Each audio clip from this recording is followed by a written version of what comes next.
On November 22nd, 1963, at 1:45 Eastern Standard Time, the usually jocular voice of announcer Don Pardo broke into WNBC TV's afternoon broadcast of Bachelor Father. Pardo had the solemn news that President Kennedy had been shot in Dallas. The bulletin stated that blood was seen on the president's head as they rushed him to the hospital. Mrs. Kennedy was heard to cry, "Oh no!" A minute later came word that Kennedy had been cut down by an assassin's bullets and rushed to Parkland Hospital. The president's body was last seen cradled in the arms of his wife. And so the vigil began. For the next 4.5 hours, we will relive the events of that day exactly as they happened, exactly as NBC covered them. The following A&E special presentation features NBC's actual footage from the afternoon of November 22nd, 1963. It will be broadcast in exactly the same time frame as it was on this day 25 years ago. The following presentation is not only a remembrance of a tragic event in American history, but a fascinating document of a process that changed forever the way Americans receive their information. By today's standards, much of the coverage will seem to you to be antiquated. For example, it took 11 minutes from the moment of the first news flash for NBC to begin taping the coverage as it aired. But as events unfolded, armies of newsmen, writers, and production people mobilized with extraordinary speed. During the seemingly endless 4 days that followed, broadcast news somehow came of age. What the medium accomplished during those days was staggering in scope. The devastating news that engulfed America on that November day is still difficult to comprehend. President Kennedy had been shot in Dallas. The word spread with astonishing speed and cut the heart of a nation. America reeled. We begin the agonizing drama as it unfolded in the studio on that bleak November day, with Chet Huntley, Frank McGee, and Bill Ryan on the air at the moment that NBC began rolling tape. Thank you, Frank. We shall all stand by then and just relay the information as it comes in. Obviously, it's going to be sketchy for some time because you can imagine what is happening to every circuit, radio and telephone between the East Coast and Dallas, Texas at this moment. Obviously, the circuits are jammed. The information that we have, this is no time, obviously, for speculation. Facts are all that are warranted. Here is something else. It was impossible to tell at once where Kennedy was hit, but bullet wounds in Governor Conley's chest were plainly visible, indicating the gunfire might possibly have come from an automatic weapon. There is this, Chet. Representative Albert Thomas, a member of the House of Representatives, said he was informed that President Kennedy and Governor Conley are both still alive after having been shot in an assassination attempt. This is from Dallas. It is the first word we have that they are, in fact, still alive. It is the first thing definitive that we have. As we say, we can give you only as much as we have. It is that both men were wounded by an assailant or assailants. It's not known who did it or why. And it was also reported from Dallas that it was not determined whether the Secret Service and Dallas police returned the gunfire that hit the president and the Texas governor. There is no word that the assailants have been captured or cited, probably because the focus of attention now, understandably, is on the president and not so much on those who committed this act. I have some additional information here, Bill, which would indicate that the Secret Service men guarding the president had no chance to return fire. This item says, reporters about 5 car lengths behind the chief executive heard what sounded like 3 bursts of gunfire. Secret Service agents in a follow-up car quickly unlimbered their automatic rifles. The bubble top of the president's car was down. They drew their pistols, but the damage was done. The president was slumped over in the back seat of the car, face down. Then Governor Conley, after slumping to the left for a moment, lay on the floor of the rear seat. More, Chet, on the quote from Congressman Thomas. He is outside the corridor of the emergency room in which the president and Governor Conley are under treatment. He said he had been told the president was still alive, but, quote, in very critical condition. That from Congressman Albert Thomas, a Texas Democrat, who was in the hospital, Parkland Hospital in Dallas, Texas, where President Kennedy and Governor Connally of Texas have been taken after having been wounded in an apparent assassination attempt. We are expecting momentarily a telephone call. That's why I'm seated near this telephone here from NBC's Robert McNeil, who is with the President's party. It's my understanding that Robert is trying to get through a telephone and get through to us on this special lineup now. Perhaps at that time we'll be able to get more details on what the situation is at the moment, and perhaps some of these questions about what happened earlier can be answered for us a bit. In terms, Frank, of locating where it happened, a reporter, the AP man, Jack Bell, says the President and Governor Connally were shot as the motorcade entered a triple underpass, which leads to a freeway. They were leaving Dallas. Bell said a man and a woman were scrambling on the upper level of a walkway which overlooked the underpass. Also significant, the President's bubble-top car, the bubble was down at the time this happened. There is nothing yet to indicate that this man and woman were in any way connected with the attack. They have sent out from Parkland Hospital a call for top surgical specialists in Dallas and also a call for a Roman Catholic priest. But again, the best information we have now is that the President is still alive, but a member of Congress who is outside the emergency room where the President is being treated at Parkland Hospital in Dallas, Texas, says he has been told that the President is in very critical condition. You reported, I think, most of this substantially earlier. Here is an AP reporter asked Kenny O'Donnell, the presidential assistant, if Kennedy were dead. O'Donnell gave no answer. Kennedy was taken to Parkland Hospital near the Dallas Trade Mart, where he was to have made a speech.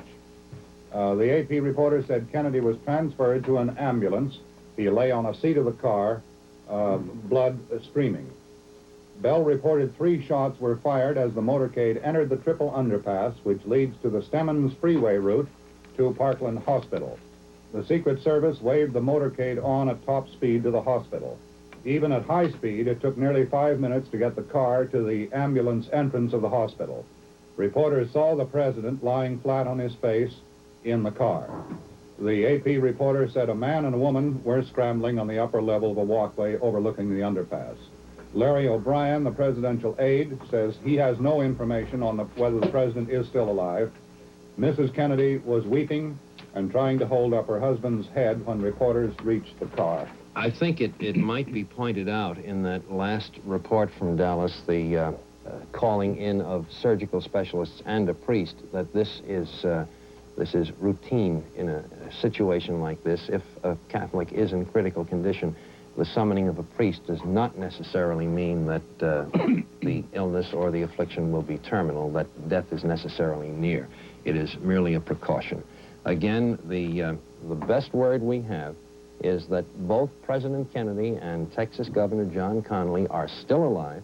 They are receiving treatment in a hospital emergency room in Dallas, Texas, at the Parkland Hospital, where the 2 men were taken after being wounded in an assassination attempt today. The report is that the President is in very critical condition.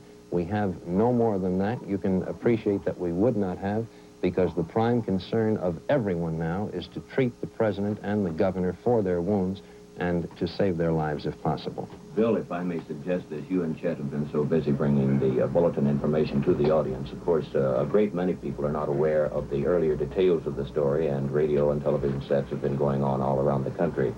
So I wonder if for their benefit as well as for mine, I'm getting in on it late, if you could reconstruct what we know from the top in chronological order, insofar as you have those details. Well, basically, Frank, of course, the President was on this 2-day trip to Texas, making a series of speeches. It was said that one of his missions in Texas was to try and coalesce the divergent wings of the Democratic Party. He had made a speech in Fort Worth, Texas, which is, I think, about 25 or 30 miles from Dallas. He then moved to Dallas and was about to make a speech, was on his way to another site of a speech in Dallas, or just on the fringes of the city. This was a motorcade? It was a motorcade, and it was moving with, as has been reported, the bubble top of the presidential car down.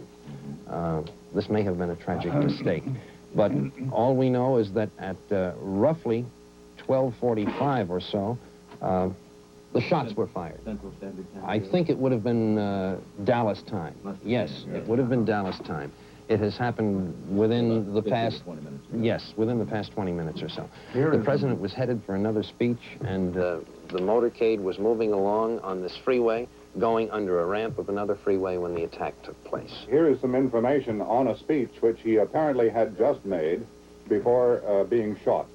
President Kennedy lashed out today at those he said who confuse rhetoric with reality. Speaking in an area where supporters are booming Senator Barry Goldwater's chances for the 1964 Republican nomination, Kennedy said that ignorance and misinformation, if allowed to prevail in foreign policy, Yes, we will. handicaps this This country's is Frank security. McGee, NBC News. Put Mr. McNeil on, please. This is Robin McNeil, our correspondent, who has been traveling Hello, with the Bob. president. Bob, are you there? This is Frank McGee. Bob, I'm in 5HN. We are on the air. You take it from the top, Bob, and tell us everything that you know, if you would, please, in chronological order. Starting at the very top, unless you have some late information on the president's condition.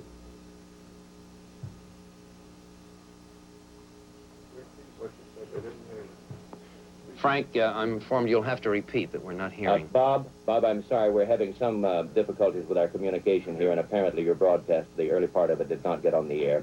Would you begin again? Yes, go again, please, Bob.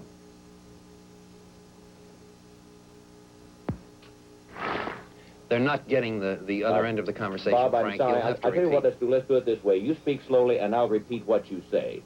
All right, this is Robert McNeil reporting from Dallas. Now, please go ahead, Bob. Bob is at the hospital in Dallas, where the president has been rushed. The president is seriously wounded. This information comes from Texas Senator Ralph Yarborough, who was with the president.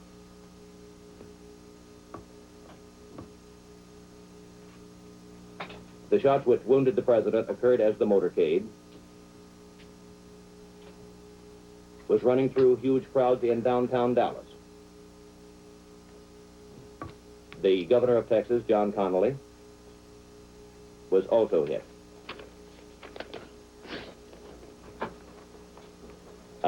The Texas governor was sitting on the far side of the car, across from the president.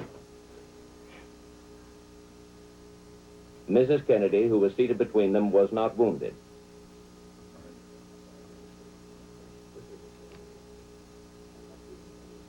The shots apparently came from a window in a building overlooking the parade route. But about one street back from it, shielded by some trees. Police, who immediately fanned out around the area, interviewed several witnesses who said they saw a man with a gun in the window. Bob informs me that he was in the motorcade.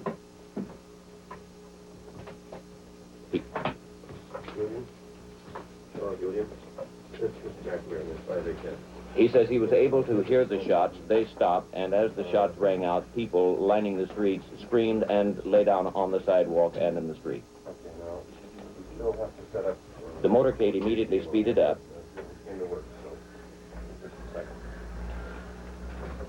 And rushed the president straight to the Parkland Memorial Hospital, from which you're speaking now, Bob.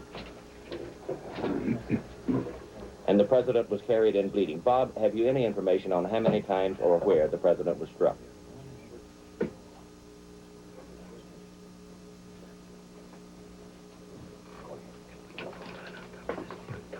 Bob does not know how many times nor where the president was struck. All he knows is that the president was seriously wounded, and that is the latest information that they have. Think about what you're going to say when you Bob go on says there. he heard 3 shots. Another reporter at the scene says he heard 4. Turning to the Texas governor, Bob, can you tell us how many times or where he may have been?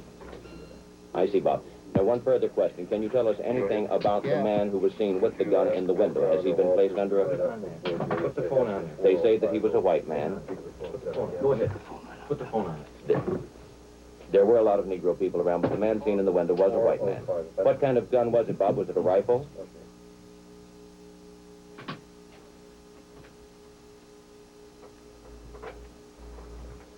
A policeman has told Bob that the policeman heard that it was a high-powered rifle, but there's been no confirmation of that. Just a moment, Bob. Please stand by. Hold on, Bob. I think we have a gadget here, Frank, that... Put the receiver on that, Frank, and apparently it will function as a speaker. And let Bob talk. Bob, I'm told that this little thing I've just attached to the telephone... Bob, could you say a few words for us? You're still there. Completely fresh about the president's conviction. Now, is this being broadcast, what is saying there now? That's right. I see. Yeah. Bob, I'll tell you what, I realize that you're in a terrible position. You cannot get information as long as you're on the phone, but do you think you would be better advised to remain on the phone or to break the connection and get back in touch with us? Your judgment. I think I would be better advised. Just a moment. Yes, Bob. This is being heard, what he is saying. Yes, Frank. Over this microphone here. Would you hold this line open for me? What's your job, Warren? I have a... Hello? Yes, Bob. I have a medical student here who's going to hold this line open for me. All right. And if you'll just chat with him or ask somebody else to chat with him until I come back in about 5 minutes. That's fine, Bob. We'll be expecting you, and I'll keep the phone and be talking with the student. We'll know when you come back. Thank you, Bob, very much. Frank, to interrupt for a moment, there is this from Dallas. While Robin McNeil is on the phone, of course, he is unable to gather information.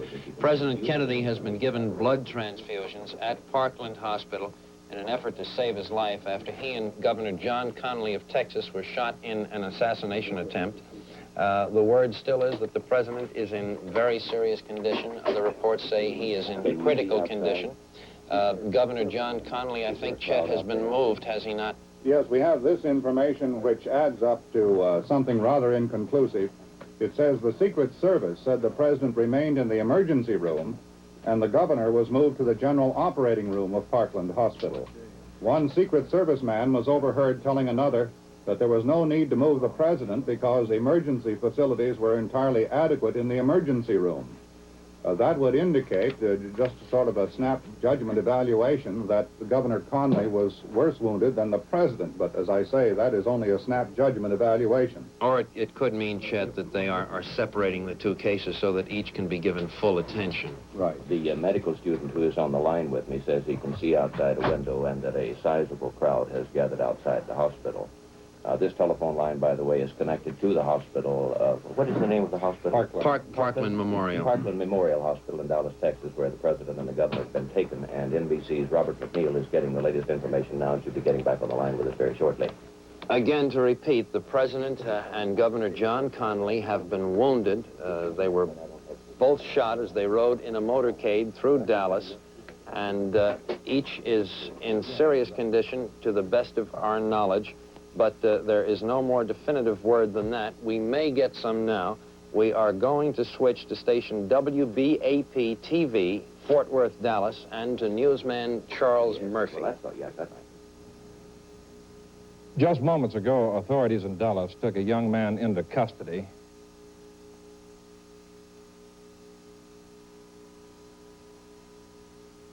Which was really never held. It is now. As you can appreciate, communication facilities, as you just saw, went in and out. This is a time of what would probably best be described as controlled panic. The arrangements for that switch to Fort Worth were made entirely hastily under conditions of extreme pressure, and that is why the picture came and the audio didn't, and then when the picture dropped, the audio came in. Again, to recap, to the best of our knowledge at this moment, both President Kennedy and Texas Governor John Connally have been wounded by an assassination attempt in Dallas, Texas. They were moving in a motorcade through a downtown section of the city. NBC's Robert McNeil has reported from the scene, and he was riding in the motorcade, that Mrs. Kennedy was not injured, although she was riding in the car with the president and Governor Connally sitting between them.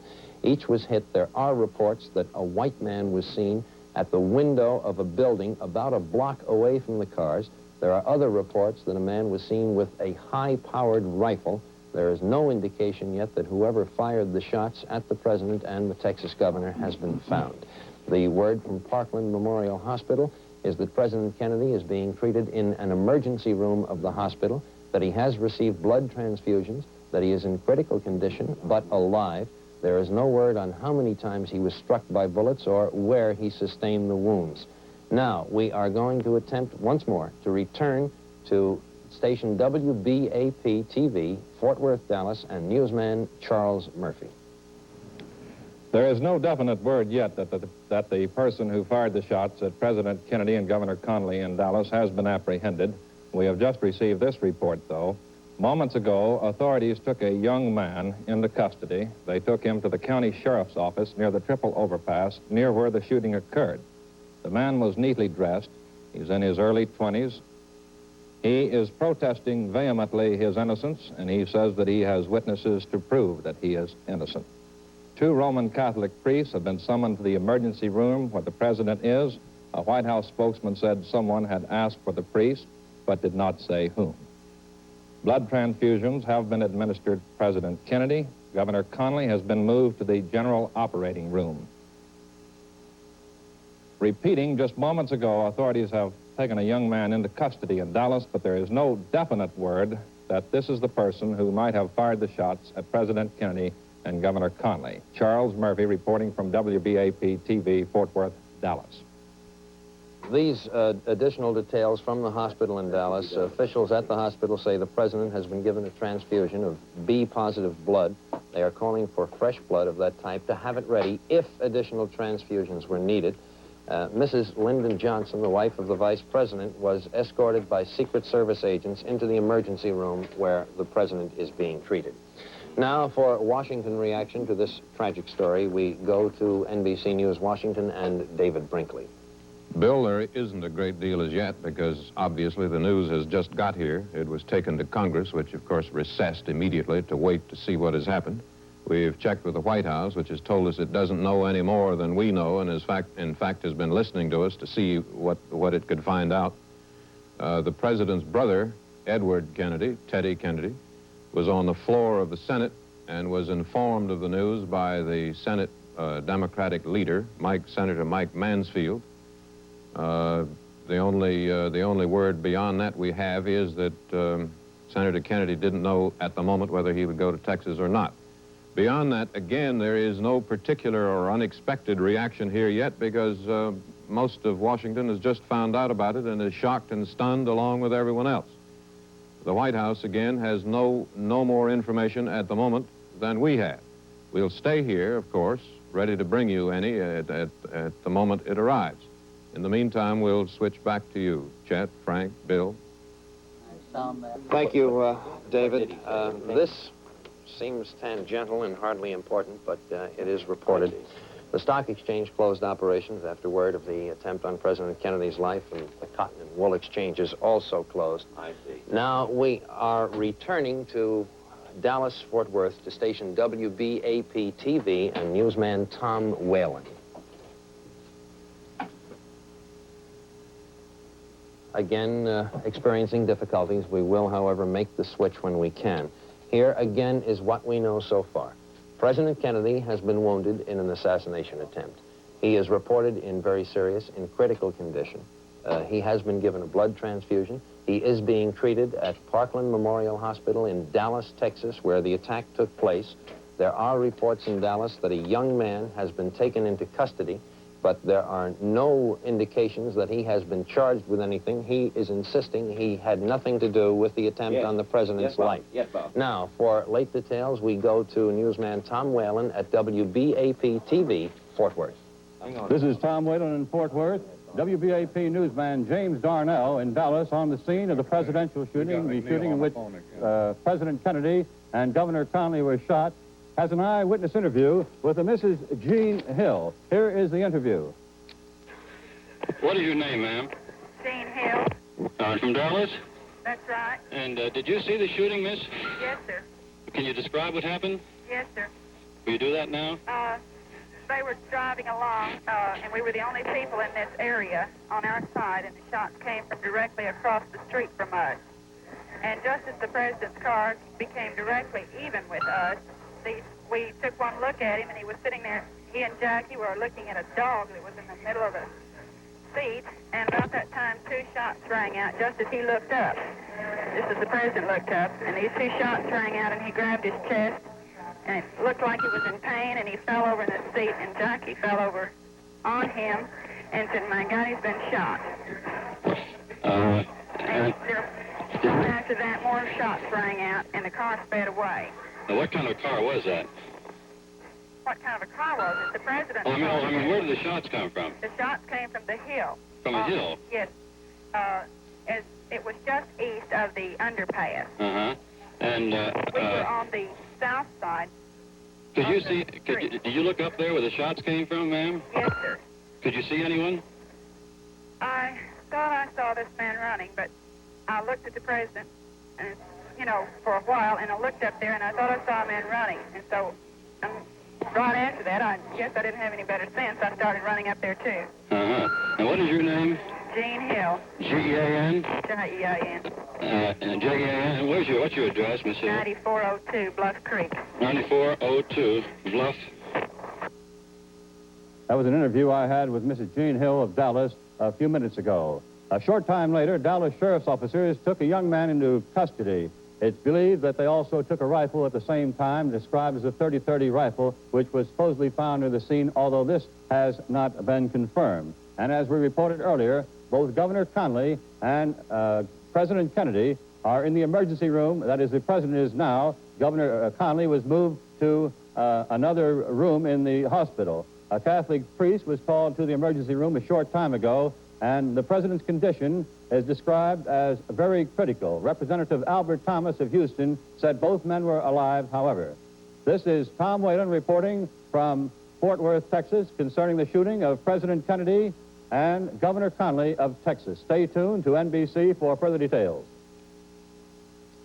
Now, Frank McGee has reestablished communications with Robert McNeil, who has been traveling with the president. Frank, your report from Robert. Bob, if you will stand by just a moment until I attach this little device to the earpiece, and then I'll tell you when to go ahead. Please go ahead, Bob. Go ahead, Bob. Last rites of the Roman Catholic Church have just been administered to President Kennedy. You can drop the box, Frank. They have it direct, they say.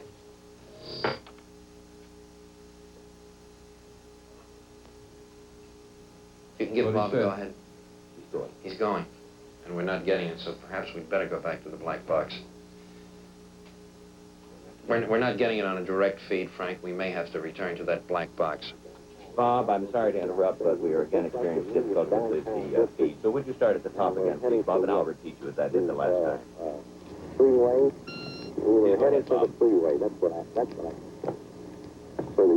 The last rites of the Roman Catholic Church have been administered to President Kennedy, who is said to be seriously wounded in a Dallas hospital after being shot at during a motorcade through the city. If you get that space. The rites were administered a few moments ago by Father Hubert. They do not necessarily mean that the president's condition is fatal. White House officials say the president's condition is still uncertain. He was carried into the hospital unconscious.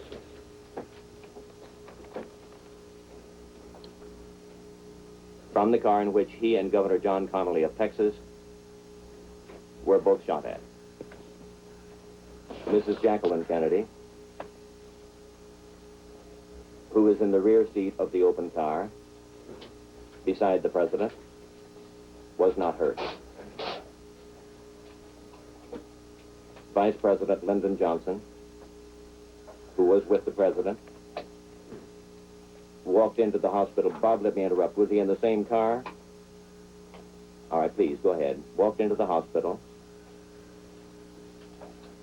holding his own arm.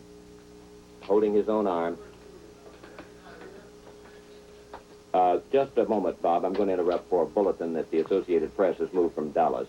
Mrs. Lyndon Johnson said after a visit... Yes, please go ahead then, Bob. Who just emerged from the from the area where the president has been taken,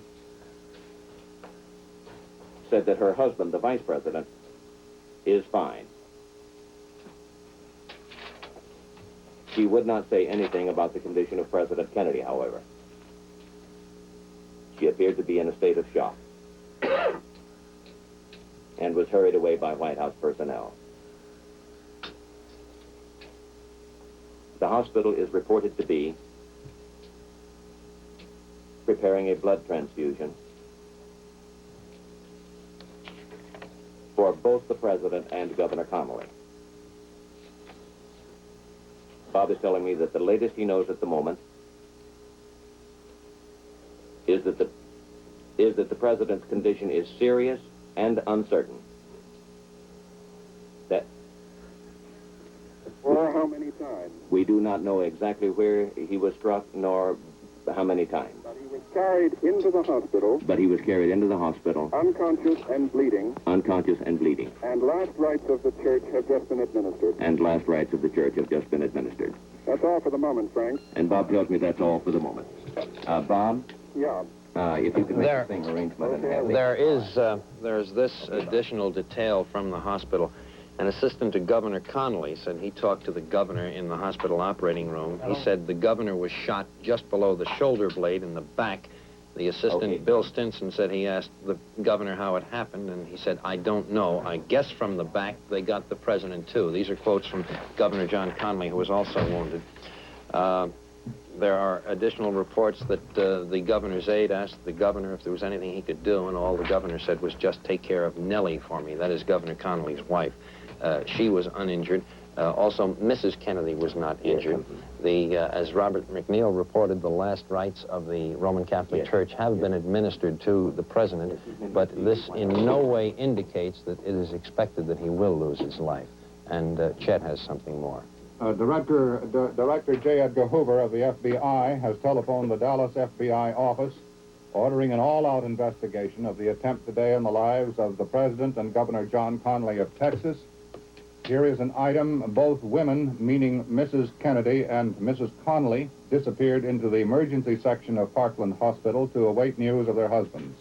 Outside the emergency room in a buff-walled hallway, anxious members of the White House staff gathered, including Major General Chester V. Clifton, military aide to the President, and Brigadier General Godfrey McHugh, the Air Force aide. Mrs. Evelyn Lincoln, the President's secretary, Pamela Tenure, press secretary to Mrs. Kennedy, and other members of the staff were shown to a special waiting room not far from the emergency room area where the President was lying. As Frank McGee has reported on direct word from our correspondent in Dallas, a crowd is gathering outside Parkland Hospital in Dallas. There's also this, Chet, repeating what we got from Fort Worth, that sheriff's officers have taken a young man into custody and are questioning him, but there is no indication that any charges have been placed against him. There is no indication that he is directly involved in this attempt on the life of President Kennedy and Texas Governor John Connally. Bill, I think we have a picture of the President and Mrs. Kennedy as they arrived in Dallas this morning, and I have some fragmentary copy on the first speech which the President delivered in Dallas. This is a picture of the President and Mrs. Kennedy. I think the camera that has you, Chet, is the one that would have to get the Me. picture. I'll hold it up over here. This is the picture of the first family, or the President and Mrs. Kennedy, rather, arriving in Dallas only a couple of hours before the assassination attempt. The first speech that the President delivered in Dallas, speaking in an area where supporters are booming Senator Barry Goldwater's chances for the Republican nomination, the President said that ignorance and misinformation, if allowed to prevail in foreign policy, handicaps the country's security. This was a speech prepared for the Dallas Citizens Council, the Dallas Assembly, and the Graduate Research Center of the Southwest. He did not specifically mention Senator Goldwater by name. The President said, in a world of complex and continuing problems, in a world full of frustrations and irritations, America's leadership must be guided by the lights of learning and reason, or else those who confuse rhetoric with reality and the plausible with the possible will gain the ascendancy with their seemingly swift and simple solutions to every world problem. Chet, there's also this. In Washington, the two president's brothers, his two brothers, Attorney General Robert Kennedy and his younger brother, Senator Edward Kennedy, are on their way to Andrews Air Force Base. They will fly to Dallas. Additional details from the hospital. Vice President Lyndon Johnson has not been injured in this attack on President Kennedy and Texas Governor Connally. The vice president is somewhere in the same hospital where the president is being treated, Parkland Memorial in Dallas. It is reported he is badly shocked by the shooting, that doctors are trying to keep him as quiet as possible, and that he is under heavy Secret Service and police protection. It's also noted that throughout the trip in Texas, when the president and the vice president have been in the same motorcade, they have been kept in separate cars, a precaution against just such an attempt as was obviously made today. Chet? I referred a moment ago and read an excerpt from the speech which President Kennedy delivered to a breakfast crowd this morning earlier. The breakfast crowd of 2,200 people rose in ovation after the speech, and a few minutes later, the president said he felt like he did in France 2 years ago when he identified himself as the man who accompanied Mrs. Kennedy to Paris. You have anything else, Frank? Yes, there was just excuse me just a moment, John. There was just word from the hospital that they have dispatched a call for a neurosurgeon. I understand would indicate that one of the two had been hit in the head, would it not? Or either the head or possibly some spinal damage. There is also this, understandably, in a situation like this, the information comes in fragments and comes from unexpected places and uncontrolled angles. Senator Ralph Yarborough, Texas Democrat, who was in a nearby car when the attack took place on the president, said he saw the president's lips moving at what he called a normal rate of speed while Mr. Kennedy was being rushed to the hospital. How much it means, we do not know. There is further word from the hospital, Bill, that they're trying to make arrangements as quickly as they can for a press conference where as much actual and detailed information as they have can be disseminated. Now, there is word here, Frank, that at least one neurosurgeon has arrived at the hospital. I should imagine in a case such as this that virtually every medical specialist of any sort and description and capability would be called into the hospital so that all medical treatment would be available to the president. Chet? In just this momentary lull, I would assume that the memory of every person listening at this moment has flashed back to that day in April 1945 when Franklin Delano Roosevelt... Excuse me, Chet. Here is a flash from the Associated Press, Dateline Dallas. Two priests who were with President Kennedy say he is dead of bullet wounds. There is no further confirmation, but this is what we have on a flash basis from the Associated Press. Two priests in Dallas who were with President Kennedy say he is dead of bullet wounds. There is no further confirmation. This is the only word we have indicating that the president may, in fact, have lost his life. It has just moved on the Associated Press wires from Dallas. The two priests were called to the hospital to administer the last rites of the Roman Catholic Church, and it is from them we get the word that the president has died, that the bullet wounds inflicted on him as he rode in a motorcade through downtown Dallas have been fatal. We would remind you there is no official confirmation of this from any source as yet. Bill, just moments before you brought the flash, I had word from the hospital that the Vice President, Lyndon Johnson, and his wife had just left the hospital, been rushed away into a motorcade and departed. This, Frank, might be confirmation of the flash. We must stand by for confirmation, as Bill has emphasized. This is rather sketchy information. We will stand by. We should have... Now, there apparently is word that this AP flash, this report from the two priests, that the president has died of bullet wounds is confirmed. We will attempt now to get to station WBAP-TV in Fort Worth, Dallas for confirmation. We go to newsman Tom Murphy. Substantiating this, but not confirming it, is a report about 5 minutes ago by the Dallas Police Department to all of its officers that the president had died. Some 3 to 5 minutes later, the AP flashed that two priests at the hospital say the president is dead. Charles Murphy, returning now to NBC in New York. Word from two sources. Again, it is not... Bill, excuse me. We have NBC's Bob McNeil on the line now with a report. Please go ahead, Bob. White House Press Secretary Malcolm Kilduff has just announced that President Kennedy died at approximately 1 o'clock Central Standard Time, which is about 35 minutes ago. After being shot at After being shot by an unknown assailant by an unknown assailant during a motorcade drive through downtown Dallas. during a motorcade drive through downtown Dallas. The president died The president died approximately 25 minutes approximately 25 minutes after the attack took place. after the attack took place. He had been rushed, bleeding and unconscious, He had been rushed, bleeding and unconscious, to the Parkland Memorial Hospital in Dallas to the Parkland Memorial Hospital in Dallas and was given blood transfusions. and was given blood transfusions. About 15 minutes ago, About 15 minutes ago, reports NBC's Bob McNeil from Dallas, to whom I'm talking now. a priest emerged A priest emerged after having given the president after having given the president the last rites. the last rites. Just before the announcement of the president's death was made, Just before the announcement of the president's death was made, Vice President Lyndon Johnson Vice President Lyndon Johnson emerged emerged grim-faced grim-faced and was driven off with a police escort and was driven away with a police escort to assume the constitutional responsibilities the constitutional responsibilities of the presidency. of the presidency. A casket A casket has just been brought into the emergency ward has just been brought into the emergency ward of this hospital of this hospital for President Kennedy. for President Kennedy.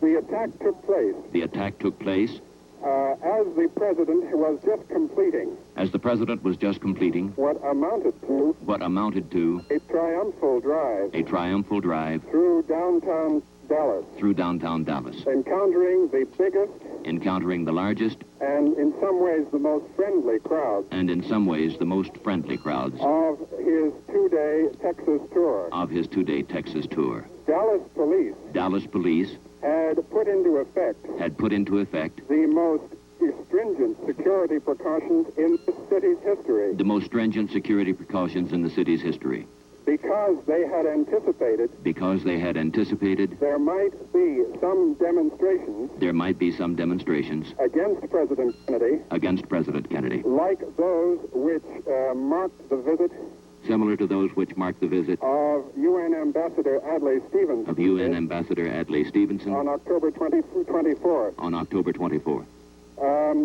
Mrs. Kennedy, who was sitting beside the president in the open car, was not hurt. However, the governor of Texas, John Connolly, who was also in the car, was wounded reportedly in the chest. And more blood, repeat, Bob. further supplies of blood For transfusions for the governor have just been brought into the hospital. The shooting came, according to witnesses, from the second floor of a building called the Texas School Book Depository, which is about 100 yards from the tree-lined parkway on which the president was driving when the shooting occurred. 3 shots were heard. Frank, that's about all I can tell you at the moment. Bob, thank you very much. We'll keep the line open. Okay, we'll keep the line open. That was a report from NBC's Robert McNeil at the hospital in Dallas, Texas, confirming by way of word from the White House press secretary that President Kennedy is dead. The death, according to Malcolm Kilduff, who was acting as the president's secretary on this trip, came roughly 39 minutes ago at about 1 o'clock Dallas time. There is further word that Vice President Lyndon Johnson was taken from the hospital and he was not wounded. He has been taken from the hospital off to a secluded place. He will assume the constitutional duties, succeeding now the late John Fitzgerald Kennedy, the former president, the late president of the United States. Now, it is necessary, even at a time when an event is Yes, so Bob. fresh upon us, to look forward. We will do that now as we go to NBC You're News on TV, Washington Bob. and David Yes. Brinkley. I'm relaying your... The whole situation is, of course, that the Vice President, Lyndon Johnson, will be given the oath of office as President of the United States as soon as it can be done. I haven't had time to check this, but I believe the oath can be administered by anyone who can, a justice of the peace or anyone who can administer an oath. Had it happened in less unfortunate circumstances, he normally would be sworn in by the Chief Justice of the Supreme Court. But in this case, he will be sworn in by anyone who has the power to do it. That means, therefore, that Lyndon Johnson will be President of the U.S. and will finish out Mr. Kennedy's term running until January of 1964. What happens then, obviously, we don't know. The next in line for the presidency then, after Mr. Johnson, becomes John McCormick of Massachusetts, Representative John McCormick of Massachusetts, who is the Speaker of, the Speaker of the House. He is, as I say, next in line. We were told a few minutes ago the Air Force had 4 jet airplanes on the ramp at nearby Andrews Air Force Base, ready to take off for Texas, and perhaps by this moment they have. I don't know. Presumably to bring Mr. Johnson and other members of the party back here, and or to take some of the members of Mr. Kennedy's family to Texas. I assume, though we have no other details as yet, but I assume that Mr. Johnson will return to Washington immediately and will take over the late President Kennedy's duties. Now, that is about all of the detail we have at the moment. As I reported earlier, Senator Edward Kennedy, the president's brother, was presiding over the Senate in Lyndon Johnson's absence. The vice president, when he leaves his job in the Senate, can turn the gavel over to anyone, any member.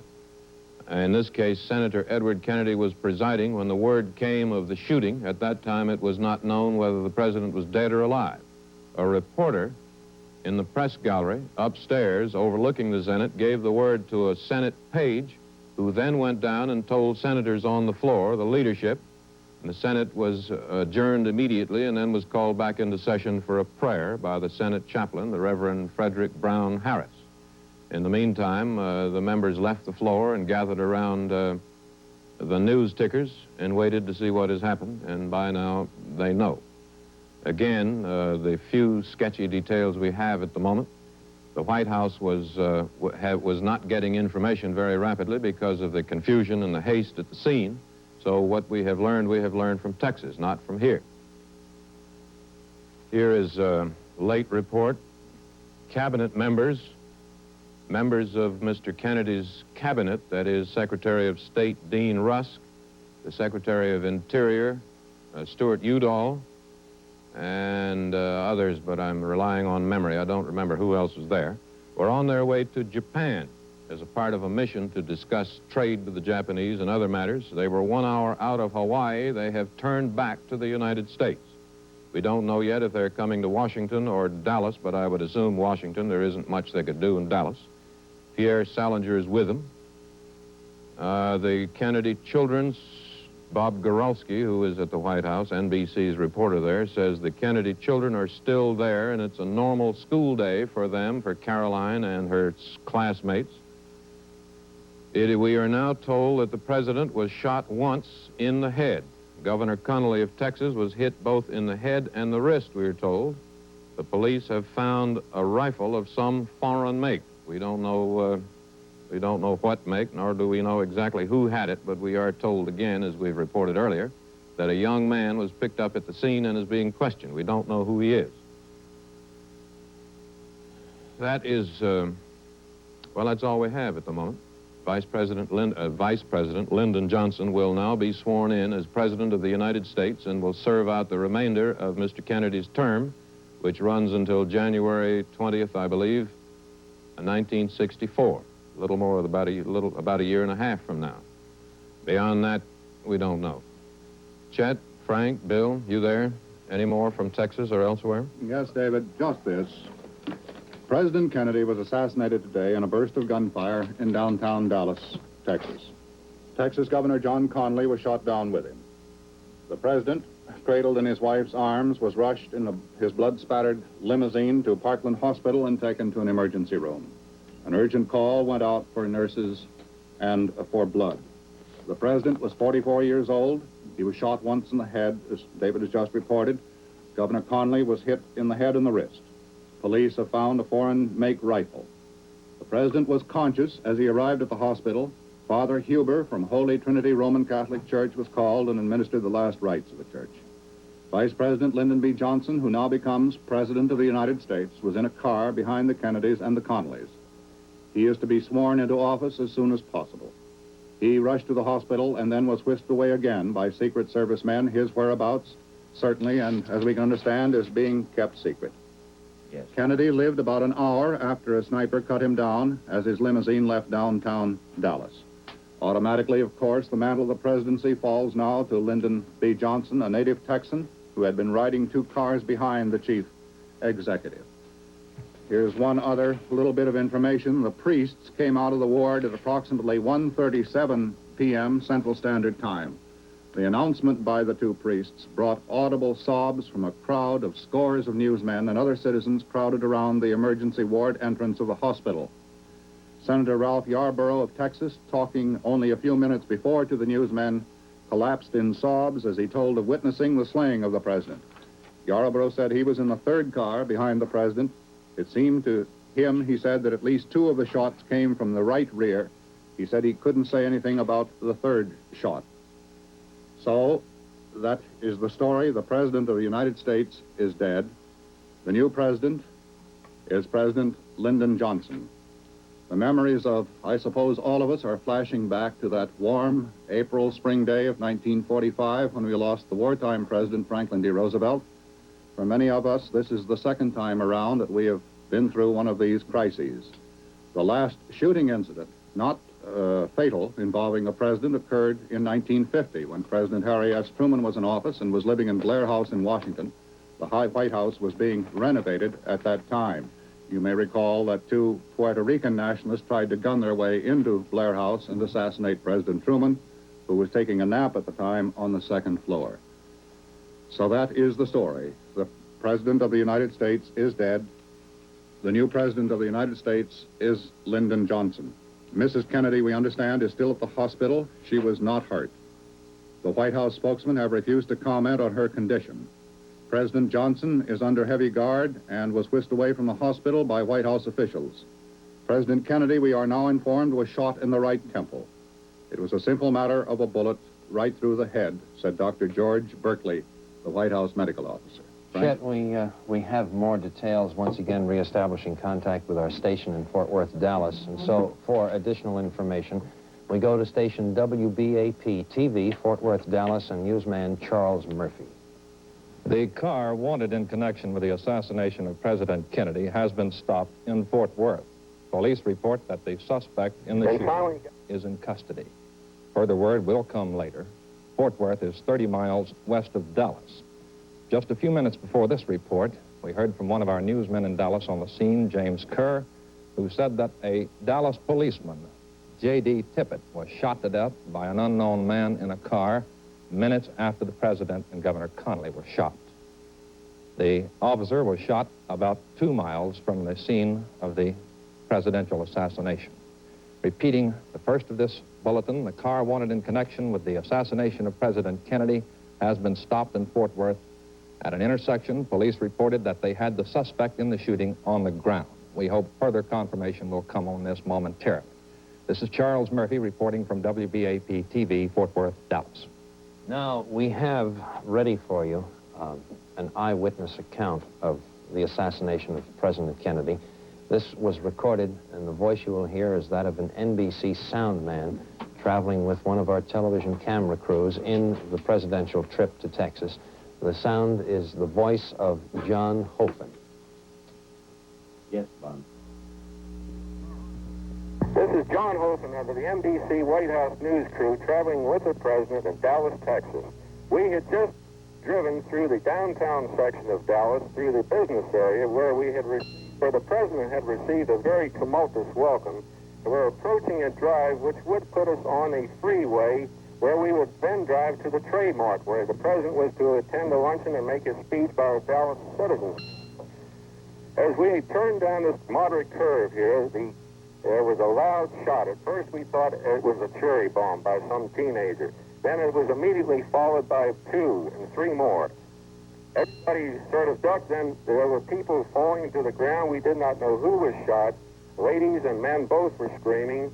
David Wigman, the cameraman in the car in which I was riding, immediately jumped out, was making pictures. We did not know who was hurt. When the president's car took off with the police escort and the Secret Service in a mad dash, which turned out to be towards the hospital. We picked up one of the remaining Secret Service men who had been left behind. He went with us in a mad frenzy in this motorcade behind the president's car. We were cleared through the police lines and finally got to the hospital. As we came down the final drive there behind the emergency entrance, we were told that we could not go any further, and we stayed outside and were kept informed by Malcolm Kilduff, the Associate News Secretary on the President's staff, of what was happening. As I left the hospital to come over here to this phone, which is approximately a block away, he whispered in my ear, he says, "John, we understand the President has died. Since waiting here on the phone, they have made announcements that he has died." That was the recorded voice of John Hofen, an NBC sound man who was traveling with a television film unit in the presidential motorcade and who witnessed the assassination of President Kennedy. Now, Frank McGee, who has been keeping an open telephone line to the Parkland Memorial Hospital in Dallas, where President Kennedy died, is once again in touch with the NBC correspondent who was traveling with the president, Robert McNeil. Here now, Frank and his communications with McNeil. Yes, Bob, I understand that they're clearing the room, so would you give us a report on what you can see from there now? Well, President Kennedy's body, Frank, President Kennedy's body is in the emergency section. Oh, I'm sorry, Bob. I understand you can be heard directly now, so go right ahead with a straight report. President Kennedy's body is in the emergency section of this hospital at the end of a long corridor. For the past 45 minutes, the corridor has been filled with bewildered-looking White House officials, hospital interns, reporters. Now police are clearing out the entire corridor, and we believe that the president's body is about to be brought out. A bronze coffin was taken in about 15 minutes ago, and that was shortly after White House Press Secretary Malcolm Kilduff had officially announced that the president died at 1 o'clock Dallas time, that is 2 o'clock New York time, after the shooting incident in downtown Dallas. Bob, thank you very much. Does this mean you will have to leave this telephone? I can hold on for a second here, Frank, I think. Well, please do. I'll hang on as long as I can. Yes, as long as you can. And that's the word from Dallas, Bill, at this time. Thank you very much, Frank. Merrill Muller, I think you have some additional detail here. The flag at the White House has just been lowered to half-mast. We also have 2 eyewitness reports on the wire services. One eyewitness reporter, a television reporter named Mal Couch, said that he saw a gun emerging from the window of a warehouse. This warehouse was located just beyond a triple underpass through which the presidential motorcade had to go on its way into downtown Dallas. And just as the car emerged from the presidential car emerged from this underpass, 3 shots rang out. 3, not 2. We know that Mr. Kennedy was hit in the right temple and that Governor Connally was hit in the head and wrist. That's all we know at the moment on Governor Connally. We do not have a late report on his condition. As you know, the president died just about an hour ago from his wounds. This is the first assassination of a president of the United States since William McKinley, I think, in 19... That's right. Well, here's something on Governor Connally. He's reported in satisfactory condition. This is just in, as Bill just told you, Governor Connally is in satisfactory condition. We have no report on the condition of Mrs. Kennedy. She is in the hospital still. Traveling behind a police escort with his wife, Lady Bird Johnson. She is now the first lady of the land since Mr. Johnson has become president of the United States. Lady Bird Johnson has been under heavy guard and is in seclusion somewhere in downtown Dallas. Actually, Merrill, excuse me, do you have information? This is not information. Sir. Well, I was just going to say that President Kennedy is the 3rd American president to be assassinated since Lincoln. The others were James Garfield in 1881 and William McKinley in 1901. And as a matter of fact, this continues one of I suppose you'd have to call it one of the grimmest statistics in American history. No president in the last 100 years who has taken office in the 0 year has completed his term of office. They've all died. The Capitol is now starting to react to what has happened in Dallas, and for a report on that, we go now to Martin Agronsky, NBC News in Washington. This is the flag at half-mast outside our studios here at NBC in Washington. We assume that the flag at the White House is at half-mast in the same way, and that all over this capital city of the United States, wherever the American flag flies, it has been lowered to half-mast as a sign of respect to the President of the United States. We have very little news as yet on the reaction in Washington. It happened so suddenly. There has been very little opportunity for any real reaction. Senator Mansfield has made no statement, the Senate Majority Leader. Speaker McCormick, who is now in the position in relation to President Lyndon Johnson that Lyndon Johnson was in relation to President Kennedy, has made no statement, nor has the Senate Minority Leader, Mr. Dirksen, nor, as far as we know, has the Senate Whip, Mr. Humphrey, Senator Humphrey of Minnesota. Senator Humphrey was informed by his aide while he was at lunch at the Chilean embassy of what happened. His aide reported that the senator's voice cracked several times, that he seemed completely numb, that he was unable to make a response, and said he would be immediately back to his office. I am told by an aide of Senator Ted Kennedy, of Senator Edward Kennedy, who now is presumably en route to Dallas with his Attorney General brother, Robert, that when Senator Kennedy was informed of this, that he said not a word, merely laid down the gavel where he was presiding over the Senate of the United States, quietly stepped down from the rostrum and proceeded to leave the chamber. And the Senate, of course, went into immediate adjournment after the prayer by the Senate chaplain, Mr. Brown. All through the city, as we try to call government offices, it's almost impossible to reach prominent officials. I tried myself to call the Attorney General's office and discovered that the Attorney General had been out at his home in Virginia having lunch. The girl who answered the telephone in his office was crying so heavily she couldn't really make herself understood to me, and I could only make out that she knew that the Attorney General was at lunch and that he had been informed of what had happened. It's a state of shock, really, is the only way that I can describe the feeling that we have here in Washington. It goes for me, it goes for David Brinkley, for all of his correspondents as well. It's so impossible, I think, for all of us to contemplate, to realize, to understand that this young, so vital man can be dead in this fashion. There's nothing else really to report from here in the Capitol. Back to New York.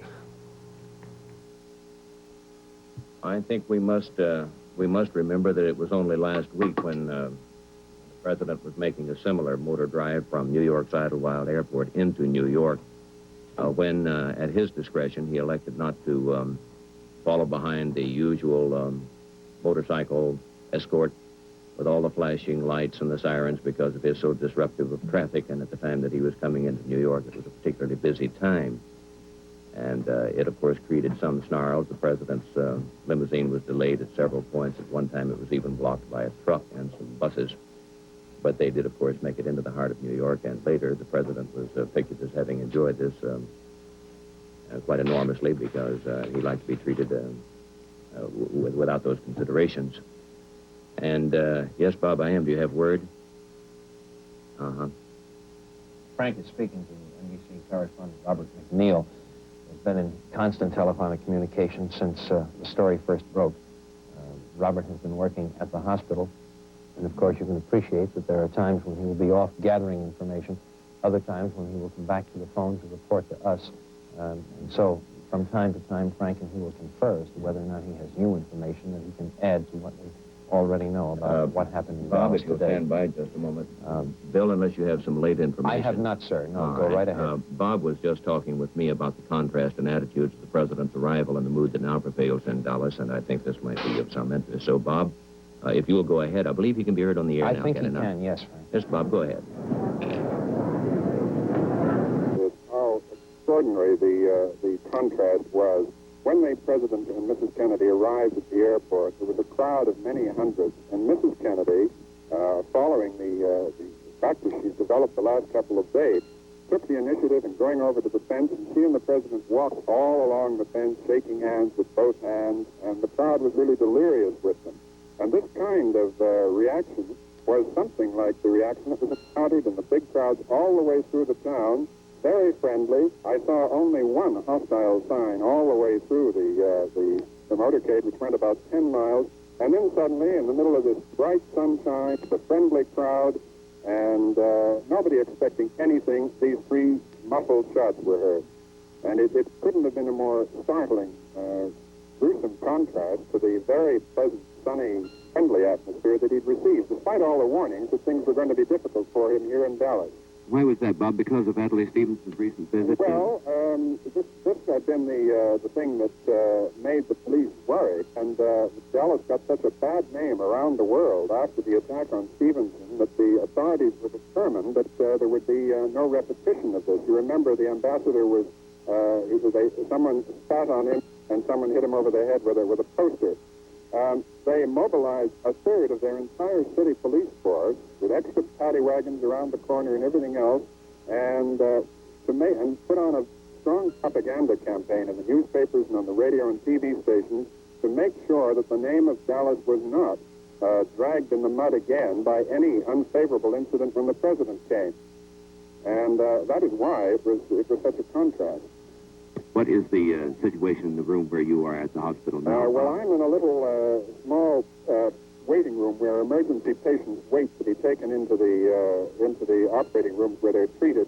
And there are a few policemen who are the only ones left in the long corridor leading to the room with double swinging doors, behind which we assume the president's body is being placed in the bronze coffin, which was taken in about half an hour ago, and from which we expect it to come out shortly.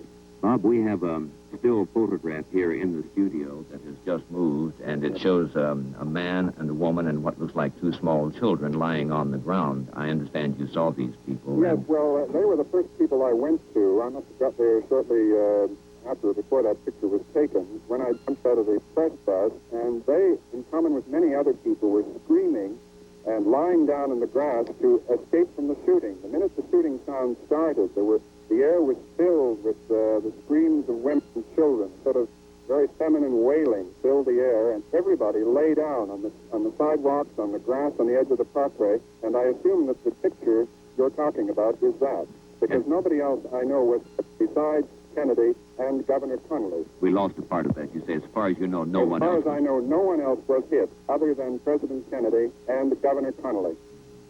Now, Bob, again, about the area or the building from which the shot apparently was fired. Could you describe that for us and tell us about how far away it was from the car and how they would have been able to see the car from that distance? Yes, well, I'll describe the scene. There was, as you come out of the main street of downtown Dallas, which was packed with people, it feeds into a parkway called the Triple Underpass. And that parkway, which is lined with trees and lawns, takes a bend. And behind some trees, in the sort of service road, is a brick building of about 8 stories, which is called the Texas School Book Depository.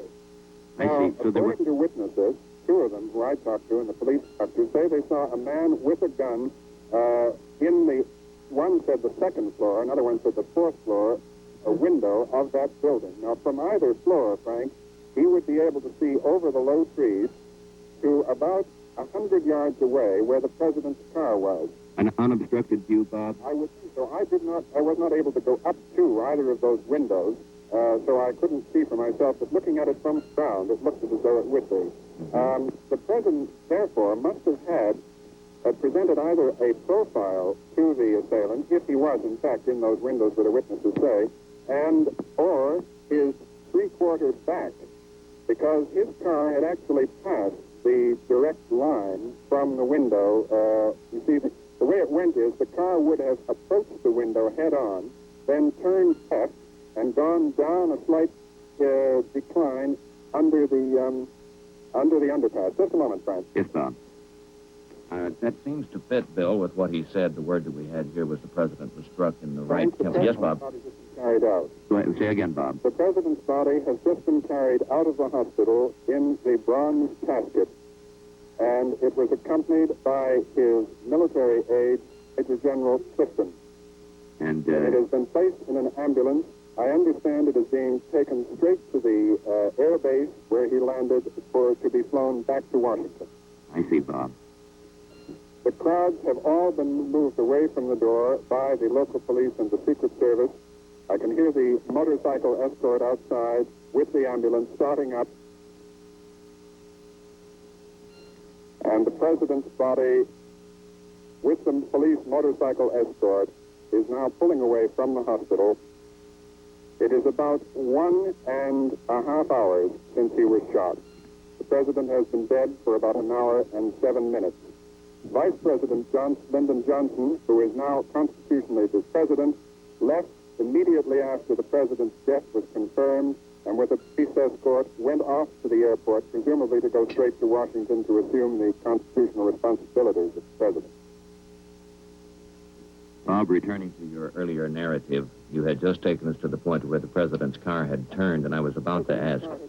Now, there were 3 cars behind him with Secret Service and several Texas congressmen, and then I was in the first press bus, the front of the first press bus, which came behind those.